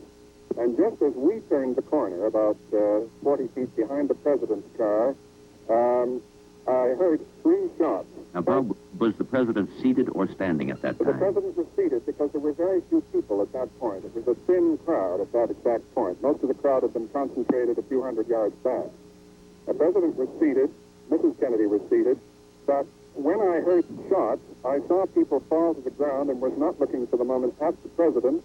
The car immediately disappeared under the underpass and speeded up to go straight to the hospital. And I left the press box and went to this building from which shots reportedly came. Mm-hmm. What sort of a building is it, Bob? Well, it is I told you the title. It's the Texas School Book Depository. It's a orangey brick building of about 8 floors, and it was showing an expanse to the street of maybe about 8 windows wide in the front. Well, Bob, from the point where they think the man with the gun might have been seen to where the president was actually felled, would it have been possible for him to have been struck by a bullet in the right temple? Well, I believe that if he was using a high-powered rifle with a telescopic sight, one policeman told me he understood it was a high-powered rifle. I don't know about the telescopic sight. I assume that from that distance it could be. I see. About how fast was the president's motorcade going at the time of the slowly. firing? It was about, by that time, having just gone around the corner, it was probably between 15 and 20 miles an hour. Mm-hmm. And Vice President Lyndon Johnson was how far behind? I'm not sure, Frank, which car. There was a jumble of congressmen in the car immediately behind, and I'm not sure which car Vice President Johnson was in. And then you say, of course, that the motorcade speeded up immediately and rushed toward the hospital. And disappeared under the underpass, and I had jumped out by that time and was running with the police. They thought the assailant had fled over some railroad tracks, and they chased him through what they thought was the assailant, through several trains, standing on the tracks, and I went with them, and therefore didn't see the president immediately as he went under the underpass. Well, did they apprehend this person they were chasing? No, they apprehended nobody at that time. They went back and started talking to witnesses on the scene. I see. Just a moment, Frank. Yes, Bob. There is also this that could be added. We have Frank, I'm told that Vice President Johnson was in the car directly behind the president. I see. Now, Bob, from the point where the assassination occurred to the hospital is about how far in time and distance, would you say? Well, it's about 1.5 miles. I was able to commandeer a private car. Hold it, Bob. We have a little information here, please. We are now going to the United Nations, where I'm told delegates from the member nations are expressing their condolences to Ambassador Adlai Stevenson. So we switch now to the United Nations. I call now on the Secretary General. Mr. President, as Secretary General of the United Nations, Bob, would like to express Just hang on. profound sorrow at this most tragic event and to be associated in the condolences to Mrs. Kennedy, to the members of the bereaved family, and to the government and people of the United States.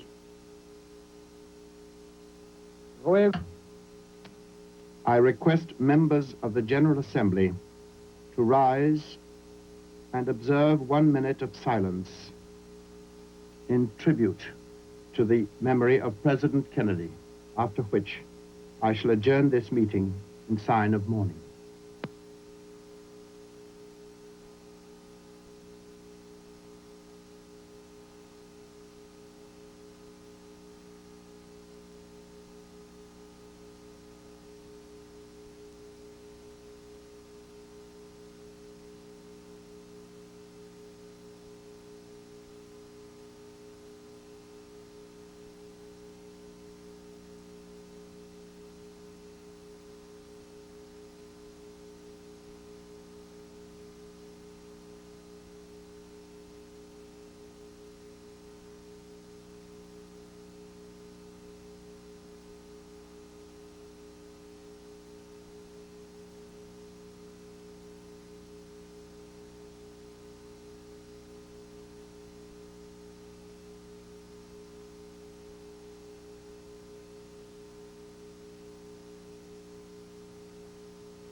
The meeting is adjourned.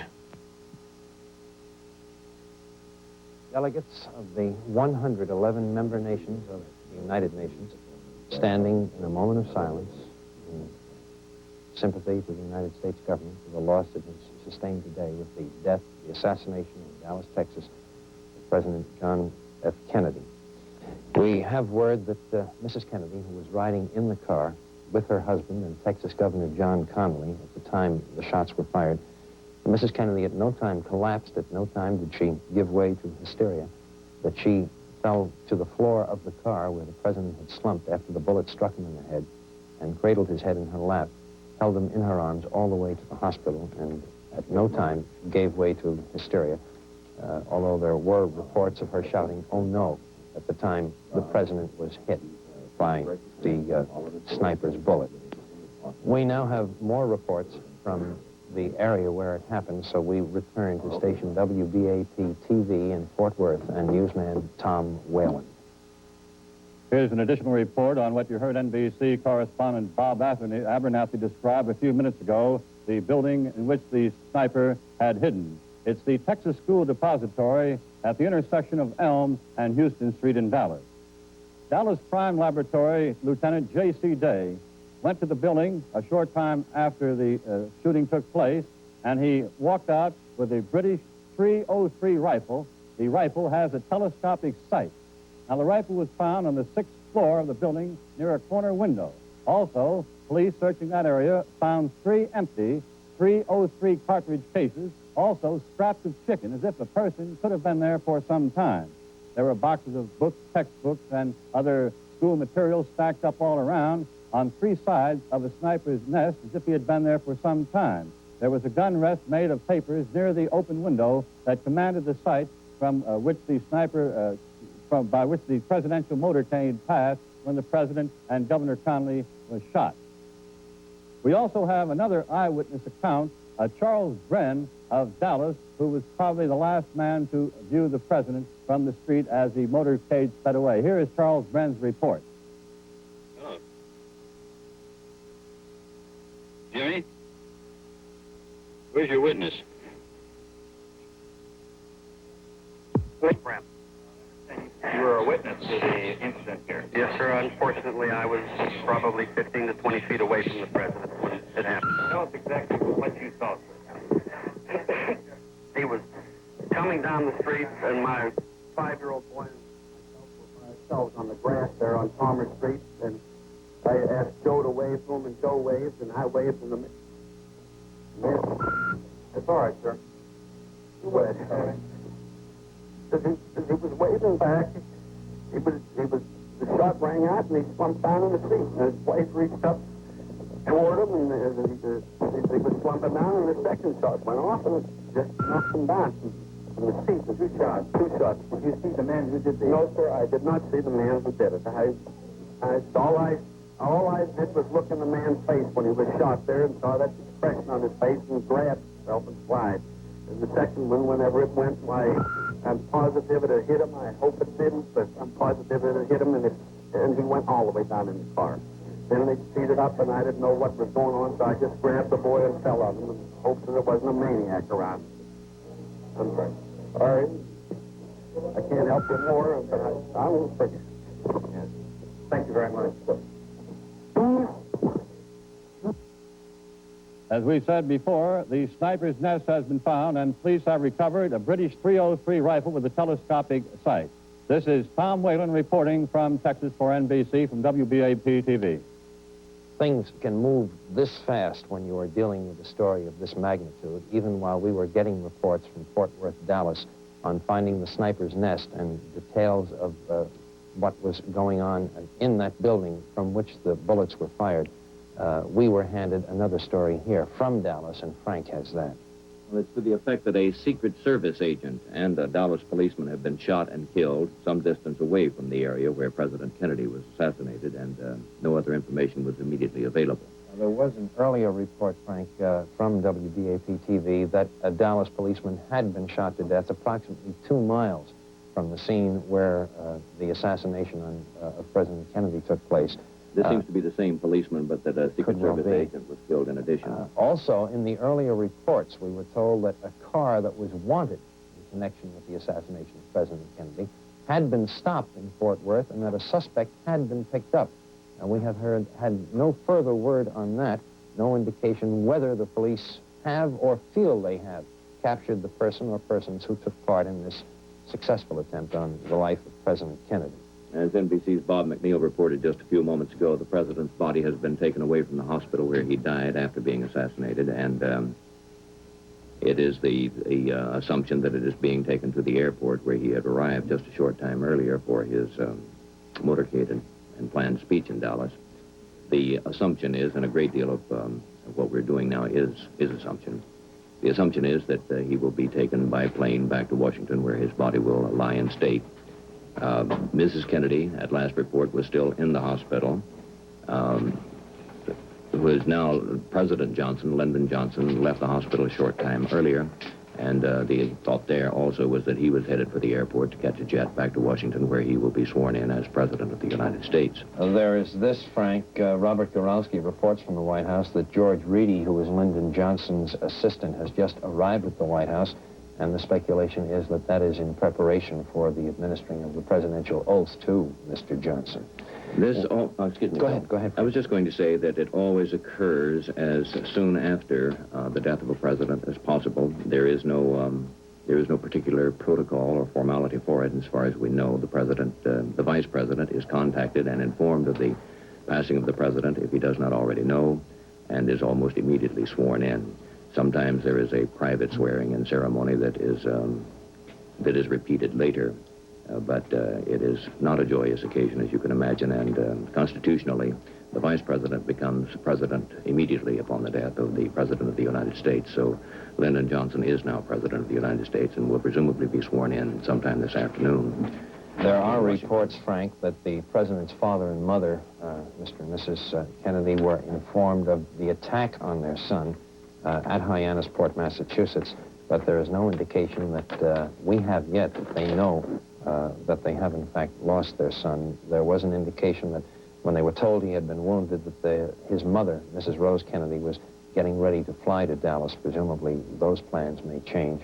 Also, Governor John Connally of Texas, who was riding in the car with the late president and was wounded, it is reported that he is not out of the woods, but that his vital signs are good. He has been operated on for a gunshot wound in the chest.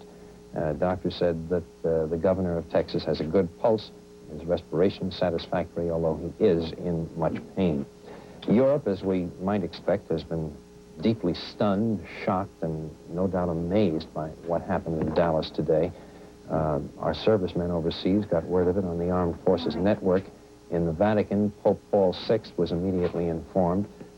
Francis Cardinal Spellman of New York, who was in Rome for the Ecumenical Council, was also told of what had happened to the president. He said, "I am saying the rosary for him now." Cardinal Spellman said the president's death was a great loss to the country and to the world. In Great Britain, radio and television suspended their regular programming after the flash of the president's death was received there.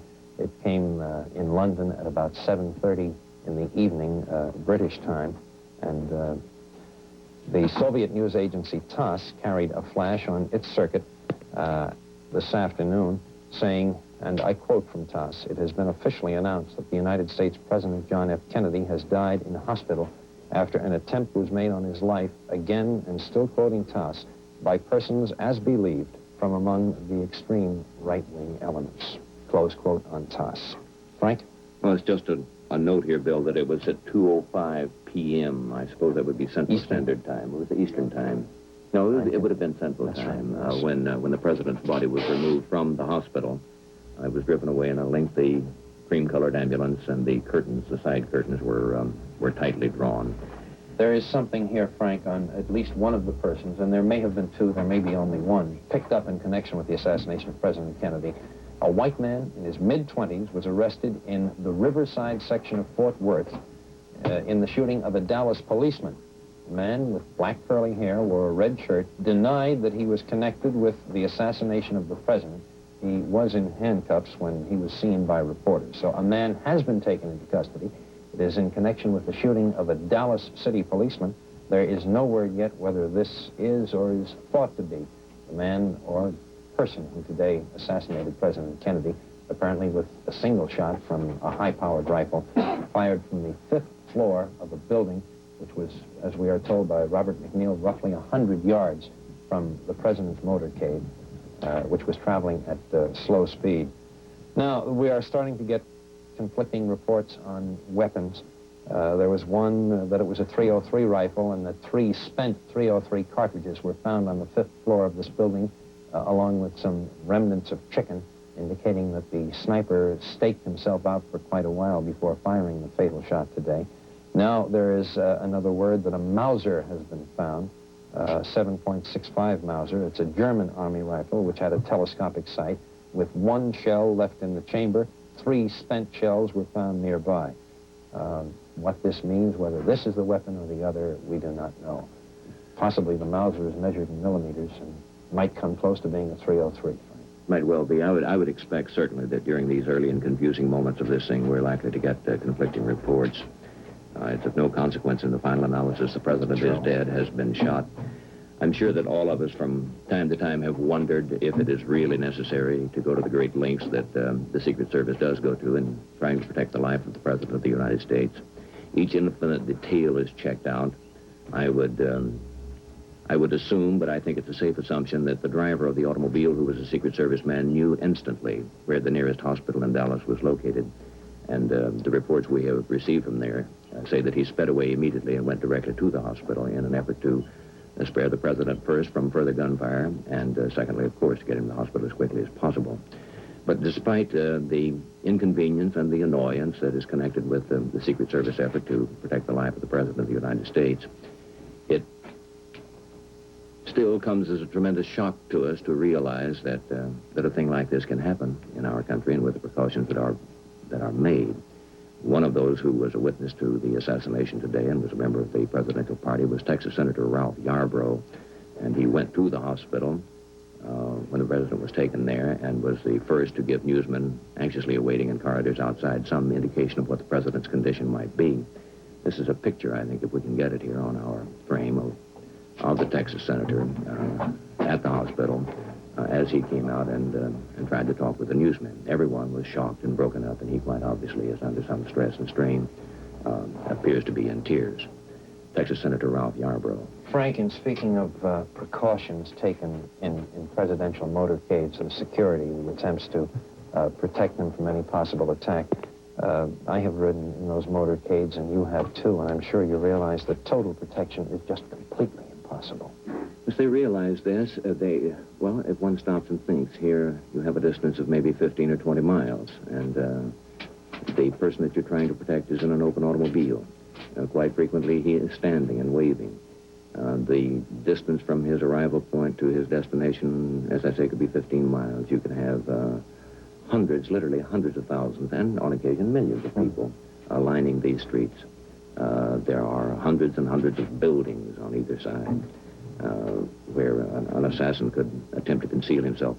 So in a very real sense, it is an impossible thing to give complete and total protection to the President of the United States. Wasn't even attempted, as a matter of fact, prior to the assassination of Abraham Lincoln. We had no Secret Service. We have further reaction, Frank, from overseas on the loss of President Kennedy. West Germany's Chancellor Ludwig Erhard said the news fills the German people with deep grief. Again from Rome, Cardinal McIntyre of Los Angeles, Cardinal Ritter of St. Louis called together the student priests of Rome's North American College to recite prayers for the late president. Cardinal McIntyre said Cardinal Ritter and myself were having dinner when we heard the news, astounding news of President Kennedy's death. And Cardinal McIntyre said, we are shocked, grief-stricken, and our hearts are pained. The Italian Premier Designate, Aldo Moro, said, speaking of President Kennedy, his stature as a politician in his great country and on the international scene was growing in the years of courageous policy of renewal. French Prime Minister Pompidou said, it is atrocious, it is frightful, I am overwhelmed. As is the city where President Kennedy fulfilled his duties, the city of Washington, D.C. So for further developments there, we switch now to David Brinkley in Washington. The flag has been lowered at the White House. The White House, the acting White House press secretary, Malcolm Kilduff, he is acting in the absence of Pierre Salinger, who is in a jet plane out over the Pacific. He, along with 4 members of the president's cabinet, was on his way to Japan for a meeting. When the news reached them about a half hour ago, the plane turned around and headed back toward Hawaii and then back toward Washington. Kilduff said the president's body would be flown to Washington this afternoon. Senator Kennedy, Senator Edward Kennedy, the president's brother, and Mrs. Sergeant Shriver, his sister, that's Eunice Kennedy, arrived at the White House a few minutes ago. From there, they took a helicopter to Andrews Air Force Base, which is a few miles outside of town. From there, they will take a jet plane to fly to Dallas to join Mrs. Kennedy. The Attorney General, Robert Kennedy, was at home in Virginia having lunch when the news came. He lives a mile or so outside the city limits.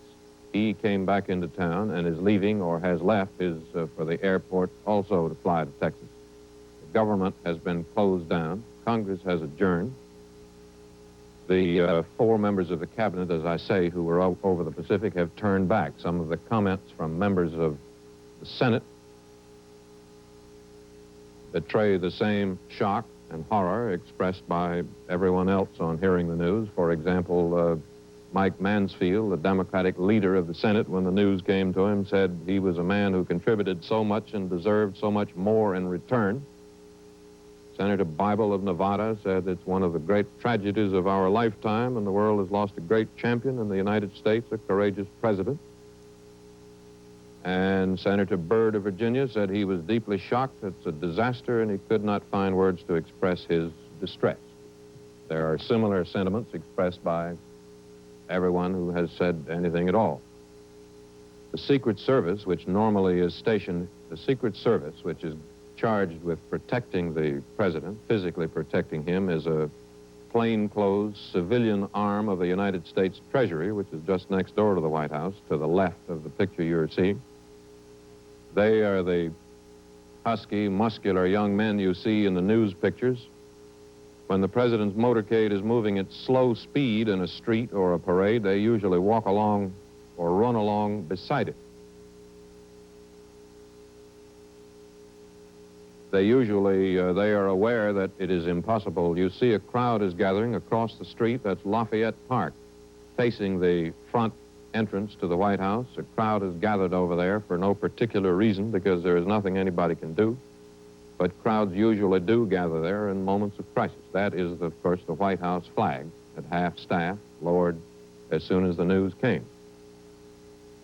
The Secret Service tries to guard him as best it can, very often by keeping their own bodies in line of any weapon that may be aimed at the president.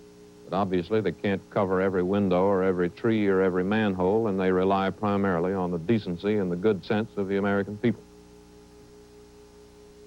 That, again, is NBC's live television camera on the White House lawn looking through the iron picket fence across Pennsylvania Avenue to Lafayette Park, named for the Marquis de Lafayette, whose statue is there, and people are beginning to gather there. These are the grounds of the White House, the West Executive Wing, where the President's office is, and where a few minutes ago George Reedy, who is a close associate of Lyndon Johnson, arrived. Didn't say anything, but we assume he came to help make arrangements for the changeover of administration. We don't know specifically yet that Lyndon Johnson has been sworn in, has officially taken the oath, but whether or not he has, he soon will, and whether or not he has, he's president anyway, because that's how the Constitution spells it out. He will, of course, serve out the remainder of Mr. Kennedy's term until January of '64. Beyond that, we don't know. That is about all the detail we have here at the moment, Frank. So we'll switch back to New York for any further details you may have from Dallas or elsewhere. Say only this, David, that we are still in touch with Dallas, and as we are with you there in Washington, and very shortly, of course, the emphasis of one part of the story will shift from Dallas back to Washington. It is being anticipated that the President's body is being flown back to the nation's capital, perhaps even now, and that is where we expect President Johnson to officially be sworn in. We are anxious, of course, for further information on the quest for the assassin. We do not know whether the actual assassin has been placed under arrest yet or not. We've had stories that one, perhaps two persons have been placed under arrest in Texas, and we have had stories within the past half hour that a Secret Service man as well as a Dallas policeman were killed in a shooting incident sometime after the president had been assassinated. The assumption here would be that the two shootings are connected, but it's not necessarily true. So in very short order, the story will shift to Washington for the formalities there. We'll remain in Dallas for the search for the assassins there, and we will keep our team standing by in both areas to bring you the developments as soon as we have them. That's the point I was trying to make. Yes, Frank. There is this, too, detail on Mrs. Kennedy following the assassination of her husband, the president. Mrs. Kennedy and the president's body were escorted from the emergency entrance of Parkland Memorial Hospital in Dallas by two motorcycle officers. It is said that Mrs. Kennedy walked out the back door of the emergency entrance as the president's body was being taken out. She walked slowly. She looked around her in what is described as a dazed manner and appeared to be in a state of shock. Those who saw her enter the hospital an hour and a half earlier said she had not been hysterical, but in spite of the tremendous experience she had undergone and was undergoing, she had managed to control herself and keep her head. There is this ironic note: the main body of the reporters who daily cover the president apparently did not know that he had lost his life until they got to the destination which the motorcade was headed for, the Trade Mart, where the president had been scheduled to make a speech this afternoon. As Robert McNeil has pointed out, he was in the first press bus riding behind the president, and that was 3 cars behind the president's car. But the main body of the White House reporters was at the rear of the motorcade. They were riding in 2 buses, and there were many of them who did not know of the shooting until they got to the downtown Trade Mart in Dallas, and there they found out their first hard news of what had happened, although they did have some idea of what was going on when they saw the motorcade start to fall apart and Dallas police and Secret Service men start to take off in all directions. We are told now that President Kennedy's body will arrive at Andrews Air Force Base at 5:30 this afternoon, Washington time.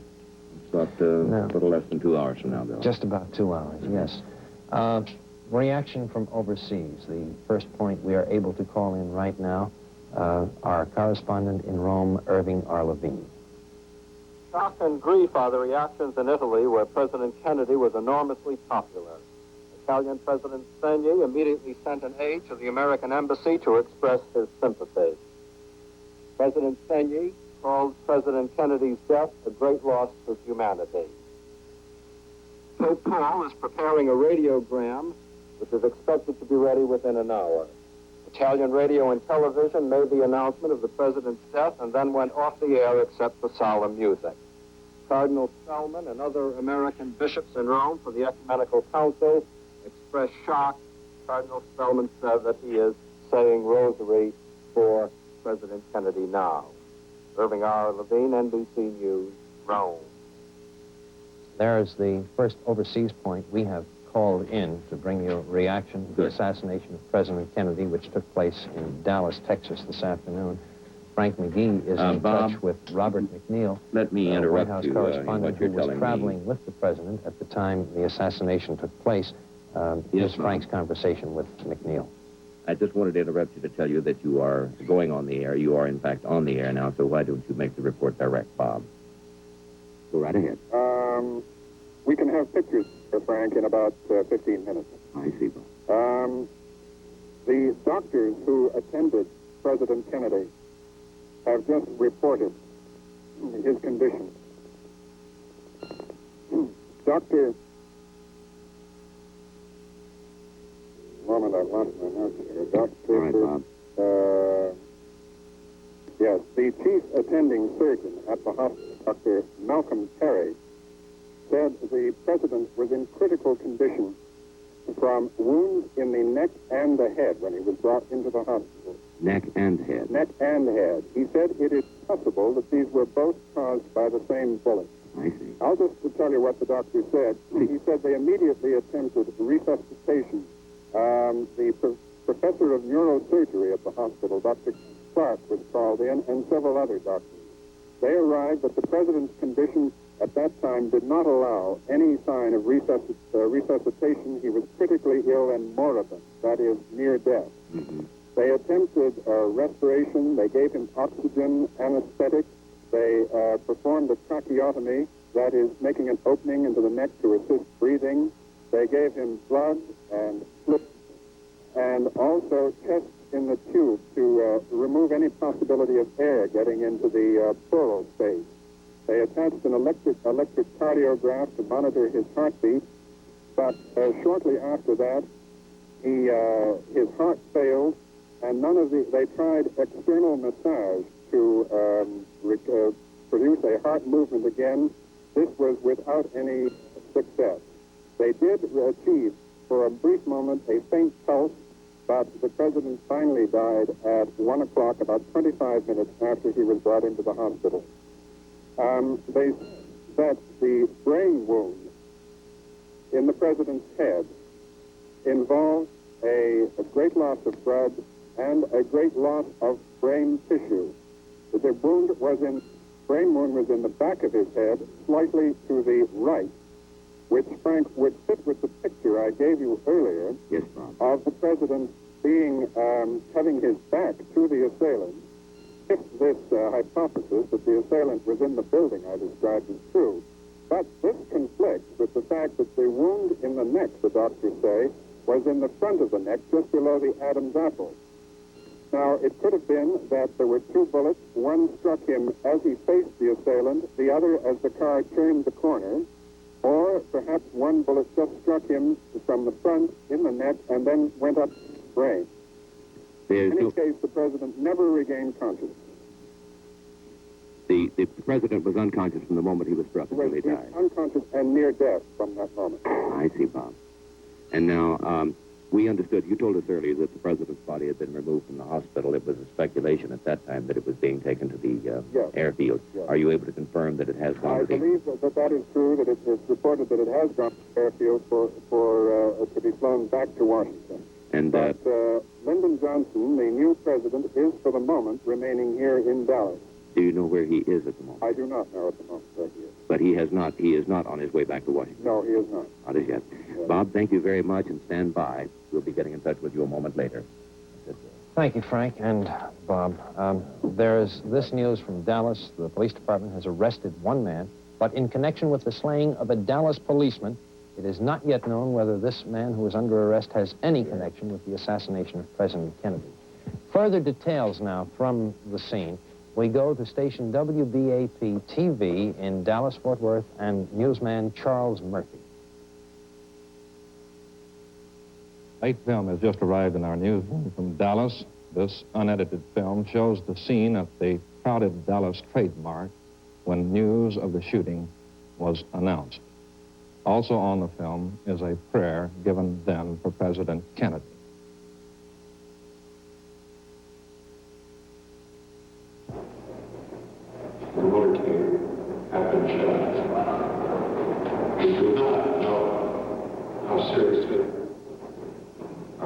reports are scant. They're difficult to get.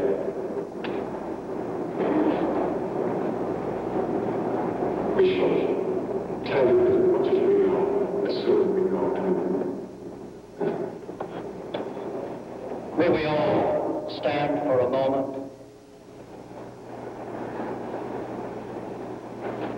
I'm sure there's a desire in each of our hearts to bow our heads in the presence of Almighty God, when each in our own way would come to Him.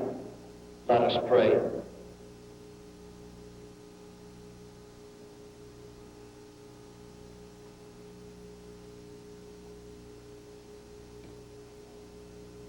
Oh God, none of us can find words to express the deepest feelings of our hearts. We realize that this is a time of mourning. Yet we would each come relying upon the faith that we possess. We would each come with perhaps the most earnest prayer that we ever offered in behalf of our president, our governor, the members of their families. So we pray that even in this gathering, we may reveal that calmness that shall be pleasing to Thee, that we shall await word in a spirit of prayer. In Thy holy name, amen.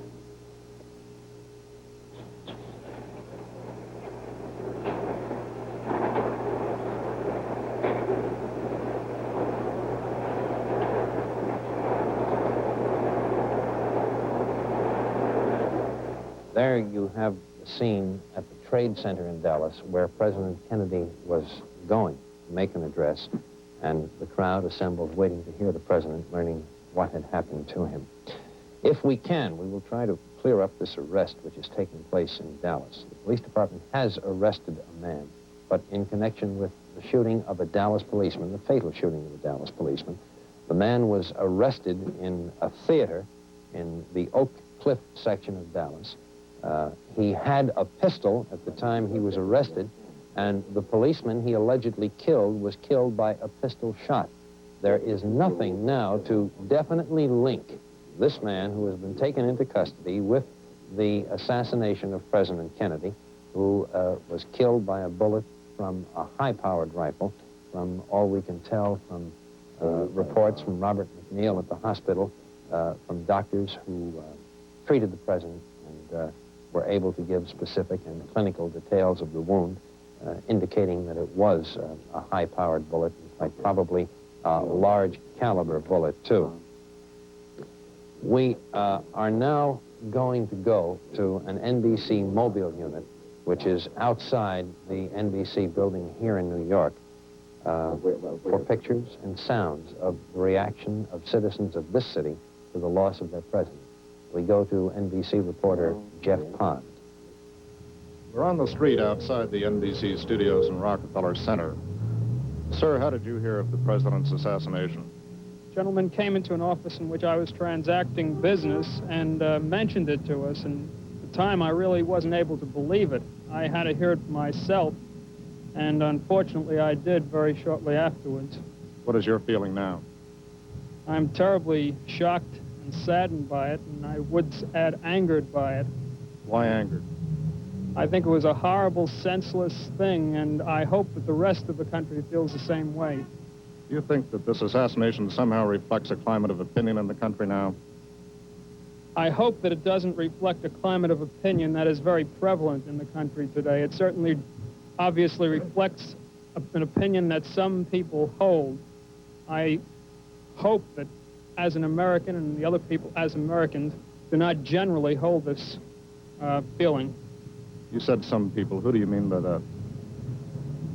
I don't feel expert enough to express an opinion, but the only evidence that I have as to who these people are, all these ultra-conservative groups that have been distributing literature and spreading hate in Texas, and who attacked Ambassador Stevenson was about a week ago. A little longer than that. Of course, Yes. no one knows that these people are No. indeed responsible. No, certainly not. Thank you, sir. Ma'am, what was your reaction?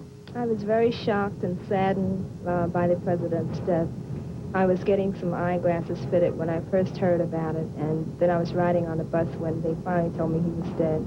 Do you find it difficult to believe even now? I really do. I really find it difficult to believe now. The president was in Dallas, which is, of course, part of the South. Do you think that somehow his racial policies are in any way connected with this? That's the first thing I thought of when I heard about it, yes. I thought that probably some segregationist crackpot or something, just they had it all planned out, and I really believe that his blood will be on their hands forever, yes. Thank you. How about you, sir? Do you believe it even now? This is the first time in my life I honestly say I'm not proud to be an American. Right now I'm serving in the armed forces and I'm just home on leave, and it's an understatement to say it was a shock. I at first did not believe it, and I have trouble believing it now. I just don't think it reflects the thinking of most people. As was stated before, I think it's a small minority, and it's just an unfortunate day for the United States that this can happen. It's just something you read in history books and just never want to believe that can happen when you're living. Do you think this in some way reflects on the security arrangements that Secret Service? There are random samplings, what are called man-in-the-street interviews, people here in New York City, their reactions to the loss of the President of the United States, John F. Kennedy, who died approximately an hour and 45 minutes ago in Parkland Hospital in Dallas, Texas, after being fatally wounded by a sniper. Developments in the nation's capital reported now by NBC's David Brinkley in Washington. Bill, we've reported this before, but we will report again that the president's body is expected to arrive at Andrews Air Force Base, a few miles outside of Washington, at about 5:30 Washington time, which is about an hour and 40 minutes from now. The church bells all over town are ringing. We're told that people are standing on street corners, crying openly and freely. NBC's Robert Abernathy reports from Andrews Base that the base commander says the president's body, again, will be arriving at 5:30. He also says that Senator Edward Kennedy and his sister, Mrs. Shriver, who was Eunice Kennedy, have just taken off by jet for Otis Air Force Base in Massachusetts. We assume then they are going to their home state to join their mother, father, and other members of the Kennedy family. We also are told that military officers who have the job of arranging state funerals are at the White House now and presumably making the plans. Mr. Kennedy is the first president to die in office since the Defense Department was set up and these arrangements were made. And I think there is no set standard ritual to be followed, so to some extent it will have to be made up. Presumably the Army will be in charge of the arrangements, as it always has been, and it has, of course, caissons and ceremonial horses at Fort Myer, Virginia, which is nearby, along with honor guards of troops who presumably will be used. That is about all we have here at the moment. Richard Valeriani of NBC News is at the White House, as is our mobile unit with a live picture, so we'll switch there and see what's happening. Richard? The American flag atop the White House here in Washington has been lowered to half-mast. It came down shortly afterward. There was confirmation of the president's death in Dallas. In the White House itself, the president's two children are still there, Caroline and John Jr. We do not know yet if they have been informed of their father's death. We don't know either if there are any of the cabinet members here right now. The two ranking members of the presidential staff were Ted Sorensen and McGeorge Bundy, two of the president's aides. The picture of the flag flying at half-mast, the scene through the trees stripped of their leaves, captures the mood of grimness here at the White House. Outside in front of the White House, crowds have begun to gather, waiting for, they probably don't know quite what, perhaps looking for some visual confirmation of what they and everybody else finds so hard to believe, that the president is indeed dead, the victim of an assassin's bullet in Dallas. Police have roped off one side of Pennsylvania Avenue. They are allowing pedestrians to walk in front of the White House, but not to congregate there. Extra police details have been sent and have to contain the crowds outside the White House and to surround the White House on all sides. Traffic is moving normally, and there are no other changes. We are also told that an assistant to Vice President Lyndon Johnson has also arrived at the White House, Mr. George Reedy. There is not a great deal of hard information coming from the White House press office. The first word that was received there was from a reporter who was asking for permission to enter. First word of the fact that the president was shot. The mood in there, too, is one of just utter shock, utter disbelief. The White House press office is jammed with reporters waiting for some bits of information, waiting for any kind of word on what is going to happen next. To repeat, most of the news from here is being received from Dallas. There is no late information on what the next developments will be.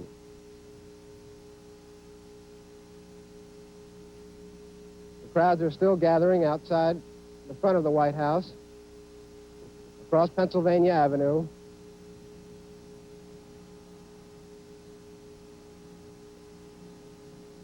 The weather in Washington is gray, rather unseasonably warm, slight chill in the air. People here, as people must be all over the country, walking around with looks of stunned disbelief on their faces. This is Richard Valeriani, NBC News, at the White House in Washington. Here in Washington, Senator Goldwater of Arizona, Barry Goldwater, who was the man regarded as most likely to oppose President Kennedy in an effort to take the presidency away from him in the election next year, has issued a statement in which he says that it is most shocking and dreadful that a thing like this could happen in a free country. The president's death, Senator Goldwater said, is a profound loss to the nation and to the free world. He and I were personal friends. It is also a great loss to me. Mrs. Goldwater and I offer our heartfelt sympathy to Mrs. Kennedy and to the president's family. He has canceled a political appearance he was going to make last night in Grand Rapids, going to make tomorrow night in Grand Rapids. He reflects really the feeling that is prevalent here on both sides of the aisle in Congress, feeling of great personal bereavement, feeling of loss, a feeling of shock. I think back to the night of the convention in 1960, when Vice President Lyndon Johnson accepted the nomination. Governor John Connally was then the floor manager for Lyndon Johnson. He was the man who was always his closest assistant in all of his political campaigns. That is Governor Connally of Texas, who now lies wounded in a hospital in Dallas. About 2 o'clock in the morning, when there was much talk that Lyndon Johnson would be offered the vice presidential nomination, John Connally told me that he was positive he would never accept it. I had talked earlier to the late speaker, to Sam Rayburn. He told me, too, that Lyndon Johnson would never accept the vice presidency, would never give up the job of Senate Majority Leader to take it. And I bet John Connally then $50 that Lyndon Johnson would take the vice presidential nomination. And at 2 o'clock that morning, John Connally made that bet with me, really positive that his very close friend, Lyndon Johnson, would not accept it. This, I suppose, is the way that history is made. Had Lyndon Johnson not accepted it, he, of course, would not be president of the United States today. No one could ever have believed or dreamed that a president so young would not conclude his term of office, that death would interrupt. There is very little else to report here in Washington, just the general reactions from... Oh, and a bulletin has just come in from Dallas. A sniper armed with a high-powered rifle murdered President Kennedy today, according to the Associated Press Dispatch. Oh, here barely 2 hours after Kennedy's death, Lyndon Johnson has taken the oath of office as the 37th President of the United States. So it is President Lyndon Baines Johnson, 55 years old, the new president of the United States. Now, back to New York. There are details on the swearing in of Lyndon B. Johnson as President of the United States. The oath was administered in Dallas at 1:38 Central Standard Time. That would be roughly an hour and 20 minutes ago, by a federal district judge, Sarah T. Hughes. President Johnson took the oath aboard the presidential plane at Love Field in Dallas as he prepared to fly to Washington to take over the presidency. This is the oath that was administered to Mr. Johnson. I do solemnly swear that I will faithfully execute the office of President of the United States and will do the best of my ability to preserve, protect, and defend the Constitution of the United States. That is all we know about the swearing in of Lyndon Johnson as the 36th President of the United States.